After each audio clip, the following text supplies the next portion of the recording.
Rural Americans deserve access to the best of what our nation has to offer, especially health care. Across every state and every community, America's rural hospitals are the first line of defense, protecting our families, neighbors, and loved ones. No matter where you live, hospital care doesn't clock out. They're there 24 hours a day, 7 days a week, 365 days a year. Each year, America's over 5,000 hospitals care for millions of patients, providing 24/7 emergency care, delivering babies, cancer treatments, and other life-saving care that patients rely on. Behind every one of those patients are doctors, nurses, and caregivers working tirelessly to keep people healthy and safe. Hospitals are our community's lifelines. They employ our neighbors and keep our families healthy. But now, some in Congress are threatening access to care. Tell Congress, protect patient care to keep America strong. Don't cut rural health care.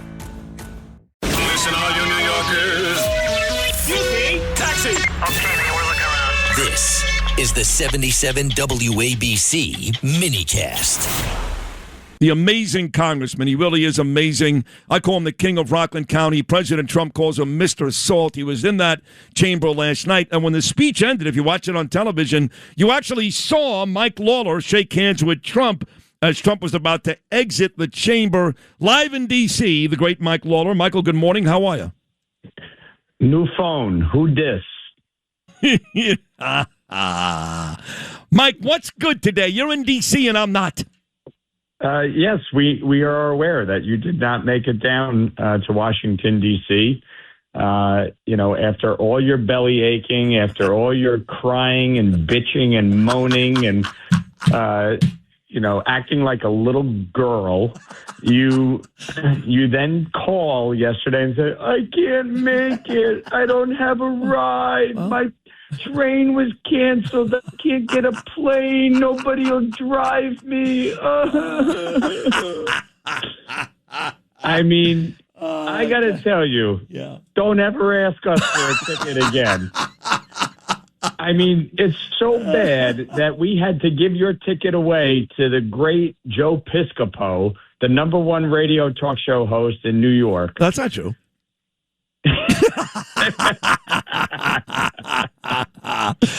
But I love Joe Piscopo. If you gave it to him, we love Joe. We love Joe. Yeah, we love Joe.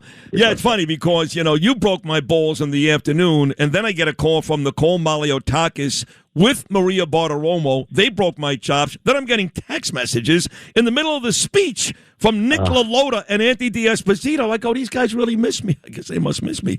But what an amazing night. Again, I was there 2 years ago. It was Biden, not nearly the same energy. It was great. The night before you gave us, we'll never forget it. Energy. He was half dead. Right. No. Actually, no. That night he came out, he was alive. Remember, we all thought he was on drugs or something, or they gave him. But it was a horrible. They gave him something. Right. But it was a horrible speech. He never talked about Israel. He talked about candy for about 10 minutes. I swear to God. This last night, just watching the president enter the room, Mike, you were right there. A lot of those evil Democrats were not there. There were a bunch of still idiots in the room, but a lot of them were not there. Describe for me, Mike Lawler, the energy in that room the first time President Trump has had a State of the Union address in 6 years. Look, it was a very powerful speech. I think the president hit all of his marks. I mean, he, talked extensively about the record of accomplishment over the first year, the economic improvements that are being made and have been made. He talked extensively about, the tax cuts and the impact on the American people. I want to stop you right there. I want to stop you the tax cuts right there because you know that the Democrats will, on their shows today, which I don't watch, okay, but they're going to call Trump a liar. The New York Times will print a story that he lied 340 times last night. But you did mention tax cuts, and that's exactly, and I didn't watch this. I'm not playing any of the audio. Sponberger, this moron from Virginia, and the rest of these Dems, they've already said this morning he lied about the tax cuts. What are your thoughts on that? It's comical. I mean, they would have allowed the tax bill to expire and given us the single largest tax increase in American history. They voted against no tax on tips, no tax on overtime, the new $6,000 senior tax deduction to offset Social Security taxes. They voted against expanding the child tax credit, doubling the standard deduction, creating the new Trump accounts for every newborn to get $1,000 in an investment account that by the time they're 18 can be over $18,000. They voted against securing the border and funding Border Patrol so that we can stop the massive influx of illegal immigration. Every New York Democrat voted against lifting the cap on salt. They said this was a top priority when they had complete control of Congress and the presidency under Joe Biden. They not only didn't lift the cap on salt, they left it exactly where it was. And so we delivered on something that I said I would do, that I would not support a tax bill unless we lifted the cap on salt. It was the single largest tax cut in the entire bill, which is precisely why New Yorkers are seeing some of the largest tax refunds anywhere in the country because of the work that I and my New York Republican colleagues did to deliver on that promise. Meanwhile, New York Democrats are talking about raising taxes by $9 billion at the state level or a 9.5% property tax increase in New York City. So when they talk about affordability, it's all words. It means nothing because all they know is to raise taxes and increase spending. New York City has increased city spending by $40 billion since Mike Bloomberg left office. $40 billion. They now have a city budget that is larger than the state of Florida. The entire state of Florida, New York City, now has surpassed in city spending. It's crazy. It is absurd. So when they talk about affordability, they're full of shit. Yeah. And they are lying to the American people. Not only that, but Trump actually talked about that word last night. He was great. He goes, they love this word, this affordability. And then he looked at him, and he did this a bunch last night. And, of course, I had maybe a better vantage point watching on TV. You were on the other side of the room. But he'd look over there. He'd kind of lean his neck over. He'd put out his hand. He'd go, you did this. You did this. You made it unaffordable. Not me. I'm trying to fix this. You did this. 1,000%. Look, they increased federal spending by $5 trillion under Joe Biden. It's hard for people to fully comprehend what they did, but our entire federal budget is $7 trillion.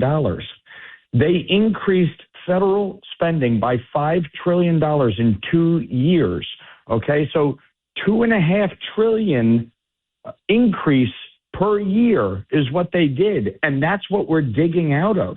So when we've started to rein in spending, we're trying to bring it back to a normal level. They have so lopsided our federal expenditures that they have created a calamity. And so the president was highlighting not just what we did on taxes, but what's being done on energy. I mean, gasoline prices are now the lowest they've been in over 5 years.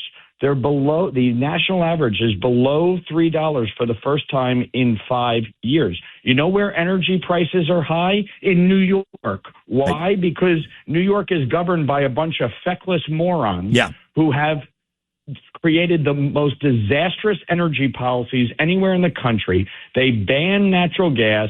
They block pipelines. They shut down nuclear power.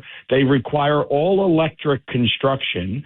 They want net zero carbon emissions by 2035. They have electric vehicle mandates, and they wonder why utility costs have gone through the roof in New York. Drill, baby, drill. Trump said it last night. I do want to get to the room, though. I got a couple of questions for you. Again, this is Mr. Salt, the great, great, great Congressman Mike Lawler. Trump loves him. You can tell. Nice handshake at the end of the night. But I'm not in the room, so I couldn't hear. And President Trump did a good job of raising the volume of his voice when people were yelling. For example, at one point when he said you should be ashamed of yourself, those two morons, those wenches out of Minnesota, Rashida Tlaib and Ilhan Omar, started yelling and pointing at him. You should be ashamed of yourself. But my question is this.